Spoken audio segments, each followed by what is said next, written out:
আমাদের নদী এলাকা তো। আমার আবার একটা বদভ্যাস আছে, আসরের নামাজ পড়ে আমি একটু হাঁটাকাটা করি। এটা রসুলের সুন্নাত, চেষ্টা করি আদায় করবার জন্য। আষাঢ় মাস ধান কাটিয়ে খের বোঝেন না, পালা দিয়ে রেখে দিছে। আমি নদীর কিনারে ঘুরতেছি, দেখি এক বুড়া লয় করে বসে বাতাস খাচ্ছে আর মন আনন্দে গান গাচ্ছে। কাজকাম নাই, কিছু কিছু বুড়ো আছে কাজকাম করে না, অবসর পাইছে গুনগুন করে গান গায়। কথা কর। আমি আগে যা দেখি বুড়ো গান গাচ্ছে, বাড়ির কাছে বেতেরা হাল বাইতেছে, এসো তো দেওরা দে, দেওরা মরলে হব পাগল হব দেশন তাদি রে, দেওরা মরলে নাউজুবিল্লাহ একটু জোরে কর। হাসান ইবনে সাহেব রাদিয়াল্লাহু তাআলা হইতে হাদিসে বর্ণিত, ক্বালা ক্বালা রাসূলুল্লাহ সাল্লাল্লাহু আলাইহি ওয়াসাল্লাম বলেছে, ফিল বাসাই ওয়া যাররাই ওয়া হিয়া ইল বাসরি ইয়াজুল জান্নাহ, রাওয়াহুল বুখারী। সুবহানাল্লাহ একটু জোরে কর। হাদিস শরীফের মধ্যে আছে, অন্যায় দেখলে প্রতিবাদ করো, এটা হলো ইমানদারের নৈতিক লক্ষণ। সুবহানাল্লাহ কর। আমার ছোট ছেলে আছে, আমি ওয়াজ করে ঘরে শুয়ে রয়েছি, আর ও আর এক রুমে রয়েছে, আমি যে এক রুমে রয়েছি ও তা জানে না। ও মন আনন্দে গান গেতেছে। আমার ছোট, আমার বড় ভাইয়ের শালি, নাম ছিল তার রানী, 3টা বছর ঘুরাইলো কেন আমারে। আমি চিন্তা করলাম, কে রে, ওর সাথে তো মারামারি করা যাবে না, কারণ ছেলে তখন বড় হয়ে গেছে, তাহলে প্রতিবাদ তো আমার করাই লাগবে, কারণ ইমানের একটা দায়িত্ব। আমি ওই রুমের মধ্যে থেকে বললাম, আমি ভালো কইরেই যাইনি নাই তোর বড় ভাইয়ের শালি, এত বড় মিথ্যা কথা কলি রে বেটা, এত বড় মিথ্যা কথা কলি। আর বেটা নাই, নাইতে নাই, 3 দিন বেটা বাদ নাই।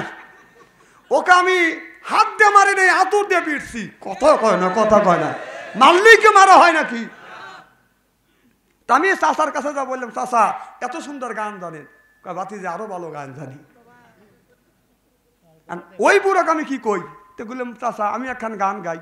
চাচাকে, বাতিজা কও কি তুমি, কারণ কোরআনের মধ্যে আছে আল্লাযীনা লা ইয়াশহাদুনা যুর। সুবহানাল্লাহ জোরে কর। জোর শব্দ তাফসীর করতে গিয়ে তাফসীরকারক বলেছে, গান বাজনা দূরের কথা, তার মাহফিলে অংশগ্রহণ করা যাবে না। জোর শব্দ তাফসীর করতে গিয়ে কিছু কিছু তাফসীরকারক বলেছেন, মদ পান করা তো দূরের কথা, মদের মাহফিলেও অংশগ্রহণ করা যাবে না। জোর শব্দের তাফসীর করতে গিয়ে আব্বাস রাদিয়াল্লাহু তাআলা আনহু বলেছে, আপনার মিথ্যা কথা তো বলা দূরের কথা, তার মাহফিলেও অংশগ্রহণ করা যাবে না। আব্বাস রাদিয়াল্লাহু তাআলা আনহু বলেছে, অশ্লীল গান বাজনা গাওয়া যাবে না। আমি চিন্তা করলাম, চাচা এত খারাপ গান গাইতেছে, চাচা আমি একখান গান গাই। আমার কও কি বাবু, তুমি হুজুর মানুষ, তুমি গান গাও। মানে আমার উদ্দেশ্য হলো চাচাকে বুঝ দেওয়া, আমার কথা কি বুঝতেছেন, চাচার সাথে ডাইরেক্ট অ্যাকশন করা দেবে। তাই বললাম, চাচা বয়স কত, কয় 80 বছর বয়স। কম চাচা আপনার 80 বছর বয়সেও যদি আপনার ফয়েজ জাগে, আমি তো একজন ইয়ং মেয়ে। চাচা যুক্তিতে ঠেকাইলাম। চাচা আমার মুখের দিকে তাকা, তখন আজ থেকে 20-25 বছর আগে, কথা বুঝতেছেন না, তখন তো একবারে কম মনে করেন না।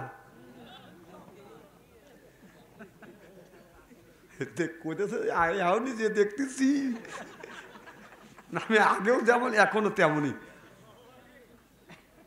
গায়ে দিছি কয়েকটা, যদি খুলি আমার চেহারা দেখলে আপনারা বসতে কাটবেন। আমি বললাম, চাচা তাহলে আমি একখান গান গাই। ঠিক আছে বাবা গাও। তোমায় গাওয়ার পরে করলে আমি কিন্তু আবার পাল্টা একটা জবাব দেবো। উনি আবার গাবে, তখন আমি বললাম, চাচা এইটা বাদ দিয়ে যদি এইটা বলতে আল্লাহ খুশি হইতো, মানুষ উপকৃত হইতো। কয় তুমি বলো। আমি বললাম, নামাজ রোজা সঙ্গের সাথী এই হরিবে গোরের বাতি রে, আখিরাতে পাবি মুক্তি কোরআনে প্রমাণ রে, আখিরাতে পাবি মুক্তি কোরআনে প্রমাণ রে। বলুন আখিরাতে কোরআনে প্রমাণ রে। আমার কথা শুনিয়া চাচা চোখের পানি ফেলে দিয়ে কান্দে। আমি বললাম, চাচা কেন কান্দো? চাচা বলে, ভাতিজা জীবন ভরা লাইলি মজনুন ফিরি বরাদের প্রেমের গান গাইছি বেটা, কেউ কোনোদিন এত সুন্দর করে বুঝ দেয় নাই। ও বাবা, আজকে তুমি সুন্দর করে বুঝ দিলে, আমার অন্তর চোখ খুলে গেল। কোরআন দিয়ে, হাদিস দিয়ে, নামাজ দিয়ে বুঝ দিলে, অন্তর চোখ খুলে গেল। বাবা, আজকে থেকে তওবা করলাম, আল্লাহ হায়াতে জিন্দেগীর জীবনে যতদিন বাঁচিয়ে রাখবে, একদিন এক ওয়াক্ত নামাজ কাজা করব না, আল্লাহর ঘর মসজিদ ছাড়ব না। চিল্লাইয়া কর মারহাবা, নারে তাকবীর। খুব খারাপ লাগতেছে নাকি? এইভাবে যদি ঘন্টা দেড়েক আলোচনা করি, শোনার জন্য রাজি আছেন তো? হাত তুলে দেখান তো, দেখে রাগ করবেন কারা কারা?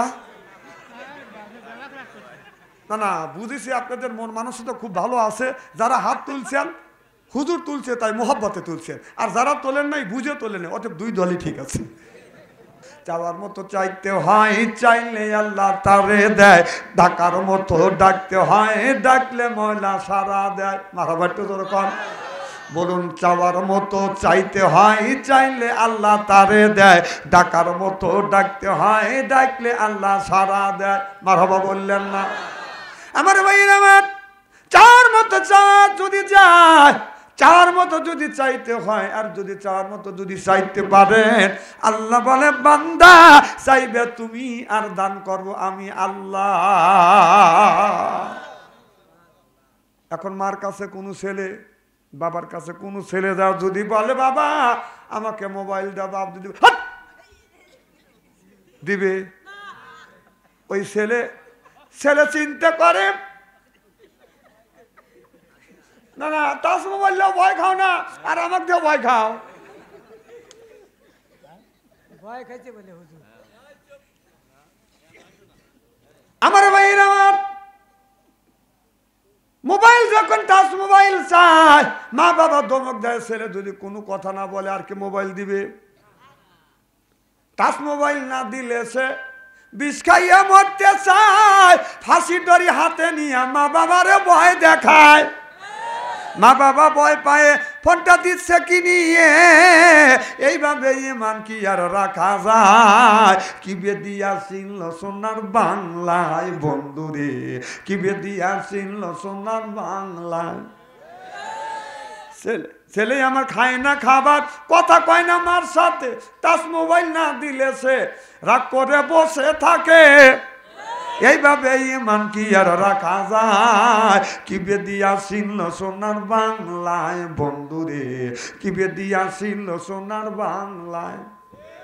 রাত 12টার পরে মা বাপ যখন ফাঁসির দড়িলে গড়ে যে না দিলে করে ভাসলে মরবো, তখন মা বাবা টাচ মোবাইল কিনে দিয়ে রাত 12টা পর্যন্ত জানলা খুলে চা দেখে দিয়ে ছেলে আমার কি করে। রাত 12টার পরে মা বাপ জানলা খুলেছে, টাচ মোবাইল নিয়ে ছেলে মিষ্টি মিষ্টি হাসি দেয়, মোবাইলে চুমা দেয়। কথা কর, কথা কর। এইভাবে ইমান কি আর রাখা যায়? কি বেদিয়া চিনল সোনার বাংলায় বন্ধুরে, কি বেদিয়া চিনল সোনার বাংলায়। ওই যে 29 টাকার এমবি কেনে ঢুকছে ঘরের ভিতরে, ফেসবুকের ভিতরে ঢুকে ছেলে কত কি যে দেখতেছে, কত কি যে দেখতেছে। ছেলে সারা রাত জাগে, ছেলেটা যাচ্ছে শুকায়ে, এই কামটি দোয়ায় কি আর সারা যায়? কি বেদিয়া চিনল সোনার বাংলায় বন্ধুরে, কি বেদিয়া চিনল সোনার বাংলায়।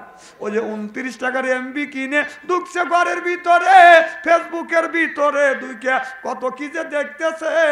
ছেলে সারা রাত জাগে, ছেলেটা যাচ্ছে শুকায়ে, এই জিনিস তাবিজ দিলে সারা যায়। কি বেদি হইয়াছে সোনার বাংলায় বন্ধুরে, কি বেদিয়া ছিল সোনার বাংলায়।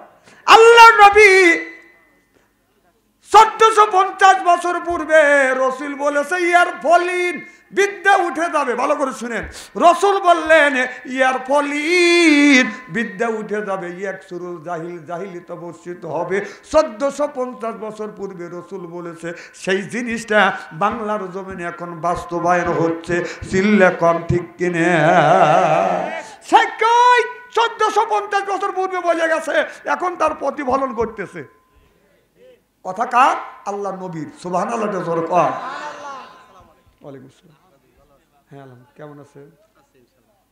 এই মাত্র কে এতক্ষণ করেছিলে?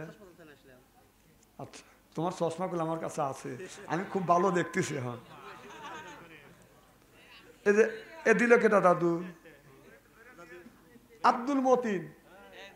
আর আমি চিনি, আম দিতেছে আমাকে, আমি চিনি না। আর দাদা লাতি সম্পর্ক এই মাহফিলের জন্য এও রিং দিছে। আপনারা কয়দিন দিছে? সে যে রিং দিয়ে আমাকে বলছে যে আমার এলাকার মাহফিল, বাড়ির বছর মাহফিল আপনার নিতেই হবে। তাছাড়া মাহফিল নিলেম নি না, ৭০ বার করে ছেড়ে দিলেম নি এই মাহফিল। নাতিন লেগে নিছে আব্দুল মতিন ১,০০০ টাকা ধরকান মার হাবা না। আর এখানে ৫,০০০ টাকা বাকি, ৪,০০০ টাকা বাকি, সর্বমোট ৫,০০০ টাকা। ১,০০০ নগদ, ৫,০০০, ৪,০০০ বাকি, ৫,০০০। নারায়ে তাকবীর, ৫,০০০ টাকা দিছে, আল্লাহু আকবার। এগুলো একটা কাজ নাকি? নারায়ে তাকবীর। আমার নাতি আব্দুল মতিন সাহেব ৫,০০০ টাকা কোন মারহাবা। হাত করে মনোদত করি আল্লাহুম্মা আমিন দোয়া করে দাম বাদার গাহে ইলাহি হায়াত দৌলত ইলমে দারাজি। আল্লাহ রে, আমার নাতি খুব মহব্বত করে, খুব ভালোবাসে রে আল্লাহ। আল্লাহ তাআলা ৫,০০০ টাকা নগদ বাকি দান করলে আল্লাহ তুমি দান কবুল করে নাও। এই ডাক্তারের জনগণের খেদমত করে আল্লাহ, খেদমত করো তুমি, তৌহিদ দাও আল্লাহ। মক্কা মদিনার মুসাফির বানাইও আল্লাহ। বংশের মধ্যে থেকে যারা বিদায় হইয়া কবরে, আল্লাহ কবরখানা বাগে জান্নাত বানিয়ে দাও। স্বামী স্ত্রীর ভিতরে হযরত আলী হযরত ফাতেমার মতো মহব্বত পয়দা করে দিও। জোরে জোরে কন আমিন। শোনেন, যে দেবে দিবে, ওবি রেখে দিবেন। এখন আমি ওয়ার সাথে যখন চাবো তখন আপনারা দিবেন। আমি চাওয়ার লাগে আসছি। আর একটা মানুষ সৈন্য হাতে যাইতে পারবেন না, না দিয়ে যদি যান চাদরটা নিয়ে ধরে রাখুন, জানেন না আগুন ধরা দেবো আমি। অজিতের খেলা দেখেন নাই? অজিতের এলাকার লোক আমি, 2 ভাগ করে ফেলাই দেখেন, দেখছি। হ্যাঁ ভাই দেখছি। আমার ভাইয়ের, আমার কি যেন বলতেছিলাম না, ওয়াজ বাড়ির যাবে তো ইনশাল্লাহ। আমার ভাইয়ের, আমার রাসূল সাল্লাল্লাহু আলাইহি সাল্লাম ১৪৫০ বছর পূর্বেই বলেছে, এরপর বিদ্যে উঠে যাবে, ইয়াকসুরুল জাহিল, জাহিলিতে বর্ষিত হবে। সেই অবস্থা আজ বাংলার জমিনে বাদান হয়ে গেছে। দরকার হয়েছে কিনা ভালো করে লক্ষ্য করে শুনুন। আজকে আল্লাহ একটা মহিলার সাথে যদি আপনার দেখা হয়, একবার যদি তাকানো যায় আল্লাহ মাফ করে দিবে। দ্বিতীয়বার তাকালে আল্লাহ তার আমলনামায় গুনাহ লিখবে। কে বলছেন? এই জন্য আল্লাহ বললেন, নারীদের দেখলে তোমরা নিম্ন দিকে রাখো। কুল্লিল মুমিনিন ইয়াফুদ্দু মিন আবসারিহিন। ও মুমিন মুসলমানেরা, তোমরা নারী দেখলে চোখটা তোমরা নিম্নগামী করো। আল্লাহ কোরআনের মধ্যে বললেন চোখটা নিম্নগামী করো। আর আমরা মোবাইলের মধ্যে বড় বড় চোখ করে তাকা থাকি। কথা কর। আমাদের অনর্গল চোখের জেনা হচ্ছে, অনর্গল চোখের জেনার থেকে কেউ বাঁচতে পারতেছে না। যতক্ষণ মানে তার মানে এইটার আসামি এরা সবাই এদিকে সত্য কথা সায় দিচ্ছে না। যতই চোখের পানি ফেলে বেবাই আর যতই কাঁদি, আল্লাহর কসম করে বলতেছি, সবসময় যে অনর্গল চোখের পানি পেলে আপনার চোখ দিয়েছে না করে, ওই চোখের পানির 1 পয়সারও দাম নাই। কে এখন তো আর কথা কবে নি না, কারণ উচিত কথা যে লাগছে করে কইল যায়।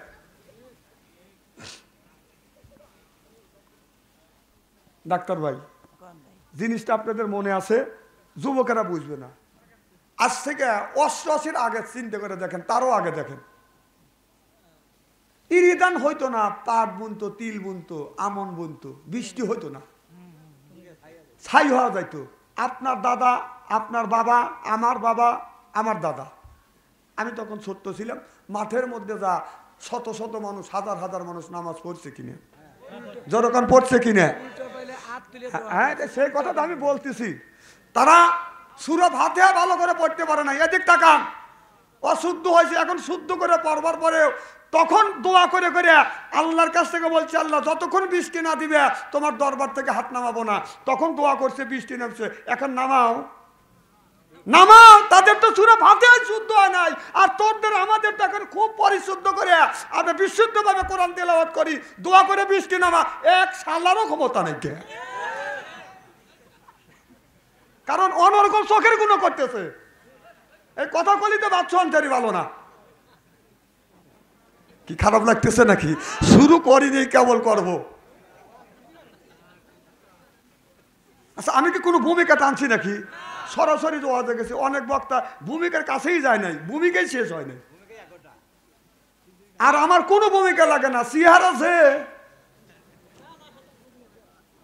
আমার ভাইয়ের আমার ভালো করে লক্ষ্য করে শোনে না, বলেন এতে বাদাম শুনতে হবে। আগের জামানার মুরব্বীরা হালাল খাইতো, হারাম খাইতো না, মিথ্যা কথা বাদান কম বলতো, কথা বুঝতেছেন না।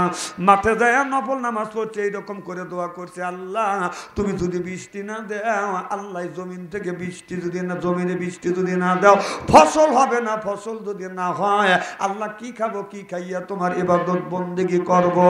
আল্লাহ বৃষ্টি দিয়েছে, বৃষ্টি নামছে, আমি বৃষ্টির মধ্যে আমি নিজেই ভিজিয়েছি।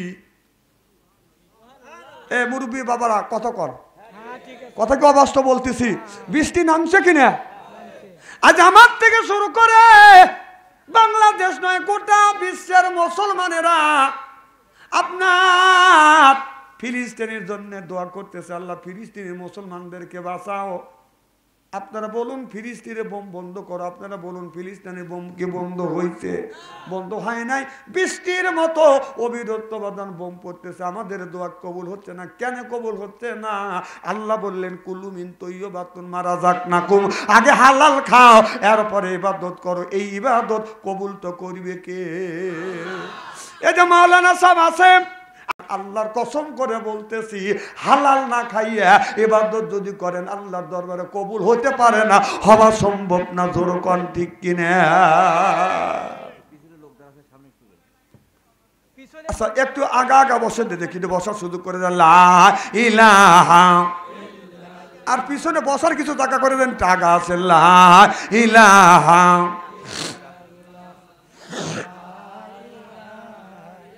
সবগুল ভাই কই? মতিন ভাই একটা চা দেন। লা ইলাহা, লা ইলাহা, লা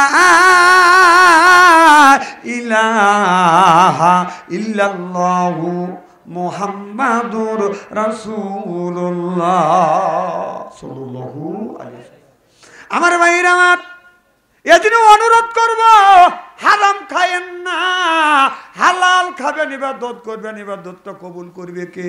আল্লাহ। আল হাক্কু মুত্তাকাসুর, আমরা দেও, বেশি দেও, আরো দেও, আরো খাই, আরো দেও, আরো খাই। আমার বন্ধুগণ, আমাদের দেশে আছে যার বাদান বেতন হলো বাদান আপনার 20,000 টাকা, তাকে 500 টাকা ঘুষ দিলে বাদান ঘুষ খায়। যার বেতন 50,000 টাকা, তাকে যদি 500 টাকা ঘুষ দেওয়া, আমি ঘুষ খাই না, ও খায় না, বেশি খায়, কথা কয় না, কথা কয় না। যার যত বেতন বেশি তার ঘুষও, আর যার বেতন কম তার ঘুষ। এরপরে বেতন, সরকার বেতন দেয় 50,000 টাকা, 50,000 টাকা বাদান বেতন নিয়ে তারপরে বাদান সে ঘুষ খায়। ঘুষের টাকা পকেটে নিয়ে যা বলে, তাড়াতাড়ি আজান দিলে মসজিদে যার বলে, আর যদি নামাজ না পড়ি বেহেশতের চাবি পাবো না। অথচ এই পকেটে বাদান আছে, বাদান ঘুষের টাকা নিয়ে নামাজ পড়ে বলে রব্বানা জালামনা, আল্লাহ যত দুনিয়ায় পাপ করছি তুমি মাফ করে দে।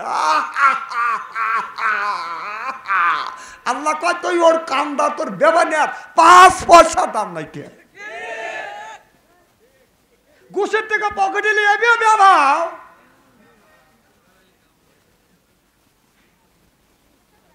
আমাদের এলাকায় একজনের ছেলে পুলিশের চাকরি করে, আর একজনের ছেলে প্রাইমারি স্কুলের মাস্টার।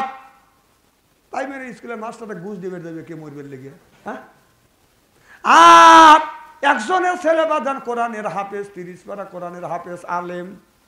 এই 3 জন চাষটালে যাইয়া আপনার পুলিশের বাবা চা খায়, এরকম করে গল্প করে, ভাই তুমি বানাইছ হুজুর, তোমার ছেলে বানাইছ মাস্টার, আমি বানাইছি পুলিশ। আমার ছেলে এই বছর আমাকে হজ করে আনছে, আরো 11 লক্ষ টাকা দিয়ে আমি ছবি কিনছি। হজ করে আসছে আমি 8.5 লক্ষ টাকা দিয়ে। কথা কি বুঝতেছেন? সংসার কি রকম চলে তোমাদের? তো মাস্টার বাবা বলতেছে প্রাইমারি স্কুলের টিচার আমার ছেলে সরকার যা বেতন দেয় এই 30 সংসার চলে, ওকে তো 5টা টাকা বেতন দেয় না, মানে কেউ ঘুষ দিবে যায় না। আর হুজুরে পারলে হুজুরে আরো কম দিবে। গোটা বাংলাদেশের মধ্যে এতই অবহেলিত ইমামরা, তাদের বেতন মাত্র 5,000-6,000 টাকা দিয়ে। হুজুর দোয়া করেন ফিলিস্তিনি বোমদানি বন্ধ হয়। ও কি দোয়া করবে? আপনার 80 টাকা 90 টাকা কেজি আলু, চাল হলো 70 টাকা কেজি, 1000 টাকা কেজি কাঁচামরিচ। কি দোয়া করবে? আল্লাহ 5,000 টাকা বেতন দেয়, বাড়িতে তো বোম খালে ফুটোফুটি করে। কথা কন না কে? আরে এই বোমের জন্য দোয়া করবে না ওই বোমের জন্য দোয়া করবে। এই বাংলাদেশে শান্তি আসবে না, আসতে পারে না। শান্তি আসবে ওই দিন যেদিন আলেম ওলামা মসজিদের ইমামদের বেতন বাড়া দেবে। মানে একজন বলতেছে আমার ছেলে চাকরি পাচ্ছে 70,000 টাকা বেতন, হুজুর দোয়া করেন। আপনার ছেলে 70,000 টাকা বেতন আর আমাকে 5,000 টাকা দেন, বেতনটা একটু বাড়া দেন। কয় না আপনার বেতনে বরকত আছে। যে বরকত যদি আছে আমার 5,000 টাকা অর্থাৎ ছেলের 50,000 টাকা আমাকে দিয়ে।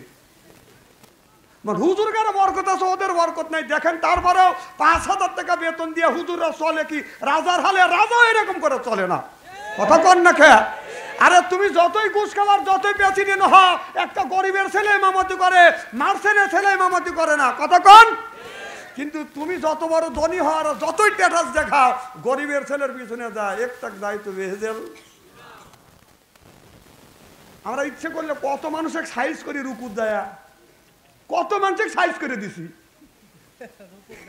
হ্যাঁ রুকুত সাইজ করতেছি, সাইজ করছি, যেখানে 3 বার সেখানে 7 বার কই। কথা কন না কে? তা করে ঠান্ডা মাথায় বলবো সুবহানা রব্বিয়াল আলা, তাই নিয়ে ঠান্ডা মাথায় বলবো। ওর 12টা বাজা ছাড়বো। খায়া দাওয়া তুই বুড়ি বানাচ্ছিস, তোর বুড়ির চাপ ফালাবো। মা রে হুজুর কেন চেনো না? এটা নবীর ওয়াইস। আপনি মসজিদে আপনি নামাজ পড়তেছেন, আপনি বলতেছেন মালিক ইয়াউমিদ্দিন, আল্লাহ আখিরাতের আদালতে তুমি এই মানুষের ভালো মন্দ বিচার করবে। নামাজে দাঁড়াইয়া এই ধরনের কথা আপনি বলতেছেন। আপনার ঘরের মধ্যে থেকে, বিবির সিডির মধ্যে থেকে, আপনার ছেলের টাচ মোবাইলের মধ্যে থেকে গানের আওয়াজ বাজান বেশি আসছে। রূপে মাহারা গুঞ্জলে, কান গেল তোর গানের তালে, নামাজ গেল তোর রসাতলে। আল্লাহর কোরআন কি যে বলে, একবার তুলে নেলা কোলে। মারহাবা একটু জোরে কর। আপনার নামাজটা বাজার দিয়ে, মার্কেট দিয়ে, ক্ষেত দিয়ে, ব্যবসা দিয়ে, বাণিজ্য দিয়ে যদি আপনার জরা খিচুড়ি করেন, এই নামাজ আল্লাহর দরবারে বাদান কবুল হবে না, হতে পারে না, হওয়া সম্ভব না। যখন আপনি 3 বার বললেন আর মনটা চলে গেছে সুইটি আপনার মার্কেট করার জন্য, তখন আপনি 3-এর কাছে 5 বার বলেন সুবহান রাব্বিয়াল আযীম। আবার 5 বার যখন বলতেছেন, আপনি দেখবেন আপনার মনটা চলে গেছে মাঠের মধ্যে, যা দানটা বাদান মারাই করতেছে। এরপরে কামলাকে বলতে বেশি করে কাম করো, বুঝতে হবে শয়তান ধোঁকা দিচ্ছে। তখন আপনি 5 বারের কাছে 7 বার বলেন। 7 বার তখন আপনি বলতে গিয়ে তারপরও এই শয়তান ধোঁকা দিচ্ছে, আপনি ধীরে ধীরে আরো বাড়াইয়া দেন। যত বেশি বাড়াইবেন শয়তান বলবে আল্লাহ যত ধোঁকা দেই ততই সেই লোকটা আপনার এই তাসবিহটা বাড়াইয়া দেয়। ওই শয়তান কান ধরে তওবা করবে আর জীবনে আপনার কাছে আসবে না কোনোদিন, আমাদের মধ্যে ধোঁকা দিবে না। চিল্লাইয়া কন মারহাবা। আমার নবী রুকুত গেছে, মা আয়েশা বলছে রাসূল যখন রুকুত গেছে আর আমার নবী রুকুত থেকে মাথা তোলে নাই, এর মানে মা আয়েশা মনে মনে বলতেছে রাসূল সাল্লাল্লাহু আলাইহি সাল্লাম সিজদার কথা মনে হয় ভুলে গেছে। কথা বুঝতেছেন না? তাহলে রাসূল 3 বার কইছে না 7 বার কইছে না আরো বেশি কইছে? তাহলে একজন 18 বার করুক না 100 বার করুক, অসুবিধাটা কি? তাসবিহ পড়তেছে কার? জোরে কোন কার? সুবহানাল্লাহ, জোরে কোন। মা আয়েশা বললেন নবী যখন নামাজে দাঁড়াইছেন আপনার নবী আমার নবীর পাটা বাদান ফুলে গেছে, যখন সেজদায় গেছে আর নবী সেজদার থেকে বাদান মাথা তোলে নাই। মাইশা মনে মনে ভাবছে রাসূল সাল্লাল্লাহু আলাইহি সাল্লাম মনে হয় মারা গেছে। মা আয়েশা অমনি পায়ে যাবাদান সিমটি কাটছে, অমনি রাসূল সাল্লাল্লাহু আলাইহি সাল্লাম বাদান পাটা নড়াইছে। মাইশা ভাবছে আমার নবী এখনো জিন্দা আছে, চিল্লাই এখন মারহাবা। আচ্ছা একটা সত্য কথা বলেন তো, সব মানুষ কোন জায়গা যা কোন কাজে তাড়াহুড়ো করে? ভালো করে কর। নামাজ তাড়াহুড়োর জিনিস না, ঠান্ডা হলে নামাজ পড়ার জিনিস। তাহলে আপনারাই বলতেছেন ঠান্ডা হলে, তাহলে আপনারা অত তাড়াতাড়ি মোরগও তো এর সাথে মুখ তুলে সুমার পায় না। হ্যাঁ একই নামাজ, এই জন্যই তো আমাদের দোয়া কবুল হচ্ছে না। আমার কথা কি খারাপ লাগতেছে নাকি? আমার ভাইরা আমার ঠান্ডা মাথায় নামাজ পড়ে, সব জায়গায় কাজ হয় ঠান্ডা, আর মসজিদে আসলে আপনার মাথা হয়ে যায় বাজান গরম। তার মানে কি? এর মানে হলো আমাদের ভিতরে বাদান আমাদের মনোযোগী নাই।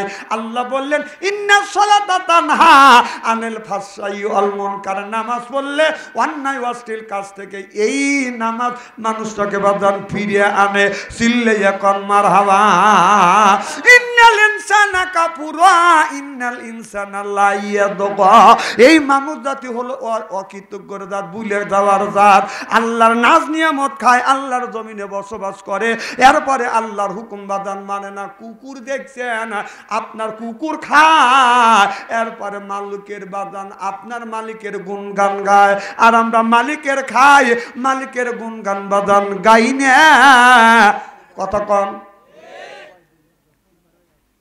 আপনি যখন খাবার খাইতে বসবেন দেখবেন একটা কুকুর আপনার সামনে বসবে, আগা দুই হাত আগা দুই পা সামনের দিকে দিবে, আর পিছনে দুই পা এইরকম করে কাজ করে দিয়ে আপনার দিকে ছায়া থাকবে। মালিক রে গরুর গোস্ত খাচ্ছেন, হাড্ডিটা খাচ্ছেন, ওই কুকুর বলে মালিক সব খাস না, একটু আমাকে দিস, আমি তোর গোলাম। কথা বুঝতেছেন না? পাশে যদি বিড়াল থাকে, আপনি যখন খাবারটা হাত দিয়ে লোকমা বানান, এই বিড়াল আপনার প্লেটের দিকে চায়া থাকে, লোকমা যখন আপনি আস্তে আস্তে তোলেন, বিড়াল মনে করে মনে হয় আমাকে দিবে, কিন্তু না না, তা না দিয়ে লোকটা বাদান মুখে দিচ্ছে। বিড়াল চিন্তা করছে প্রথম লোকমা মালিক মুখে দিচ্ছে, এই লোকমা মনে হয় আমারে দিবে। পাত্রের মধ্যে প্লেটের মধ্যে ভাতটা বাদান সাইজ করতেছেন, বিড়াল মনে মনে ভাবছে সাইজ করে মনে হয় আমারে দিবে, কিন্তু না না, তা না দিয়ে আপনি যখন মুখে দেন, বিড়াল তখন কয় ম্যাও, এর মানে এক লোকমা দেও। আচ্ছা এখানে কি হাসির কথা বললাম না? তুমি আমি আপনাদের বুঝানোর জন্য বলতেছি। আপনি গরুর গোশত কিনে আনছেন 700 টাকা কেজি, বারান্দায় খাবার খাচ্ছেন, কুকুর কিন্তু ছায়া দেখতেছে, আপনি হাড্ডিতে যখন কামড় মারছেন ওই হাড্ডিটা ছিঁড়বে পারতেছেন না, এইরকম করতেছেন। কথা কি বুঝতেছেন? কুকুর কিন্তু এরকম করে শক্ত করে আছে, মালিক তোর দাঁত ভাঙে যাবে, তুই পারবি না, সাইডে দিয়ে আমার কাছে দেখ হাড্ডি সাইজ করি। কথা বুঝতেছেন না? মালিক এখন এই হাত দেখায়, আবার এই জায়গায় হাত লাগাইয়া টান দেয়, এরপরে যখন আপনার খাওয়া শেষ ওই হাত দিয়ে বেঈমানি করতে পারিস, কিন্তু আমি তোমার সাথে বেঈমানি করব না। দেখবেন আপনি বাসায় নাই, বাড়ির সব ঘুমাইছে, আপনি উল্লাপাড়া শহরে রয়েছেন, এই কুকুর কিন্তু ঘুমায় না, বাড়ির চতুর্দিক দিয়ে বাদান ঘুরে, গাছের যদি একটা ডাল পড়ে কুকুর মনে মনে চিন্তা করে, মনে কয় চোর আসছে, যা দমক দেয়, কেউ তুমি কথা কয় না, ঘুরিয়া যা দেখে কেউ নাই। এরপরে রাত যখন 12টা হয়ে গেছে, আপনি উল্লাপাড়া বাজার থেকে আসতে আসেন, কোন শীত, এরপরে বাজান আপনার অন্ধকার, এরপরে ঘন কুয়াশা, মাফলার দিয়ে মুখটা বাঁধছেন, চাদর দিয়ে গাটা ঢাকছেন, এরপরে মাছ দিয়ে মুখটা ঢাকা আছে। আপনি যখন বাড়ির মধ্যে প্রবেশ করতেছেন, কুকুর প্রতিসংলে একে চোর নাকি আমার মালিকের কি ক্ষতি করবে চিন্তা পারতেছে না, অন্ধকারে দেখা যায় না। কুকুরও তখন পরীক্ষা করবার জন্য দমক দেয়, মালিক কায়ে রাখ, কুকুর কায়ে এ না আমার মালিক। তাহলে আমি না মালিককে ধমক দিয়েছি, মালিকের সাথে বেয়াদবি করেছি, আমি ভুল করেছি। দেখবেন কুকুর ধমক দেওয়ার পরেই আপনি যখন বলেন এ রাখ, আমার খাস, আমার পরিসর, আমার কইব, কথা বুঝতেছেন না? এই কুকুরটার সঙ্গে সঙ্গে মাথাটা আপনার পায়ের কাছে দিয়ে নেক্সট এইরকম করে লড়াই আর বলে আই এম সরি। কথা কয় না, কথা কয় না। এ মালিক, অন্ধকার রাত, ঘন কুয়াশা, মাফলার চাদর দিয়ে আপনার মুখ আর চাদর দিয়ে আপনার শরীরটা ঢাকা, আমি আপনাকে চিনতে পারি নাই, ভোগ করে ধমক দিয়ে আমার বেয়াদবি হয়ে গেছে, মালিক রে মাফ করে দে। কুকুর হয়ে মালিকের কাছে ভুল করে ক্ষমা চায়, মাপ চায়। আমরা আল্লাহর কাছে ভুল করি, তওবা করি না। চিল্লাইয়া কম ঠিক কিনে? ইন্নাল ইনসানা কাফুরা ইন্নাল ইনসানা লা ইয়াতগা।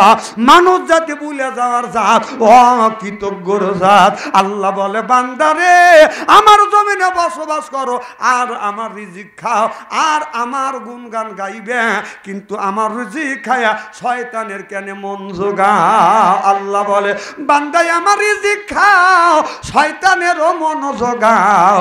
একদিন তুমি যাইবে জাহান্নামে আমার বান্দারে। আজরাইল আসিয়া যেদিন ধরিবে, বলো না আজরাইল আসিয়া যেদিন ধরিবে আল্লাহর বান্দারে। আজরাইল আসিয়া যেদিন ধরিবে, আওয়াজ কি ধরিবে।